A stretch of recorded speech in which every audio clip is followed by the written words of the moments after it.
Bonjour Florent. Bonjour Émilie. Est-il possible qu'un contribuable fasse l'acquisition d'un logement dans une résidence de service et opte à la fois pour le Censi-Bouvard et le régime micro? Eh bien, le bénéfice de la réduction Censi-Bouvard et le bénéfice du régime micro est tout à fait possible. L'instruction du 29 décembre 2009 le confirme.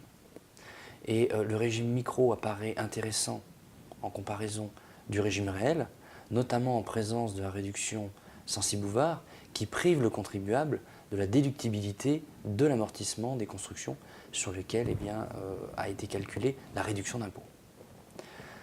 Et pour une personne qui en plus ferait une acquisition sans recours à l'emprunt, l'absence d'intérêt financier déductible augmente encore l'attrait du régime micro.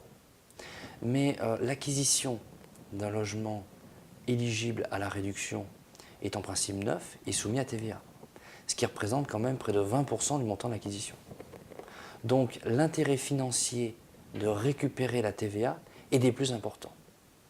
Or, quand on regarde l'article 50-0 du Code général des impôts, qui définit donc le régime micro, on ne peut pas bénéficier à la fois du régime micro et être assujetti à la TVA. Et l'assujettissement à la TVA est nécessaire pour récupérer la TVA. Or, ainsi, il est préférable de relever du régime réel et de pouvoir bénéficier de la récupération de la TVA plutôt que de renoncer à la récupération de la TVA et bénéficier du régime micro. Merci Florent. Merci Émilie.